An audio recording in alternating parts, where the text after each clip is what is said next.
الحمدللہ رب العالمین والصلاة والسلام علی سید المرسلین اما بعد۔ ایک بھائی سوال کرتے ہیں کہ قربانی کا جانور ذبح کرنے کے بعد اس کا سارا گوشت اپنے گھر میں رکھ لینا، خود کھا پی لینا، کیا یہ مناسب ہے؟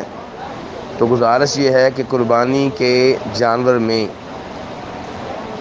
فقیروں اور مسکینوں کا بھی حصہ ہے، اس لیے اس کا سارا گوشت خود کھا لینا اور اس میں سے کچھ بھی فقیروں مسکینوں کو نہ دینا، یہ نبی علیہ السلام کی احادیث کے خلاف ہے۔ آپ علیہ السلام فرماتے ہیں اس حدیث میں جسے امام مسلم رحمہ اللہ نے روایت کیا ہے کہ قربانی کے جانور میں سے خود بھی کھاؤ، اس کے گوشت میں سے ذخیرہ بھی کر سکتے ہو اور صدقہ خیرات بھی کرو۔ تو اگر کوئی آدمی قربانی کے جانور کا سارا گوشت گھر میں رکھ لیتا ہے، فقیروں مسکینوں کو نہیں دیتا، تو اس نے نبی علیہ السلام کے اس حکم کی خلاف ورزی کی ہے۔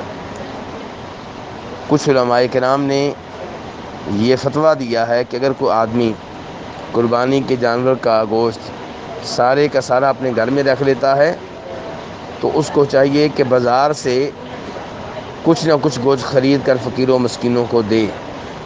یعنی کہ اس فتوے سے اندازہ لگایا جا سکتا ہے کہ قربانی کے جانور کے گوشت میں سے فقیروں مسکینوں کو کچھ نہ کچھ دینا نہایت ضروری ہے۔ اور اگر کوئی آدمی 2 بکرے ذبح کرتا ہے تو دونوں کے گوشت میں سے کچھ نہ کچھ حصہ فقیروں مسکینوں کو دے۔ واللہ تعالی اعلم۔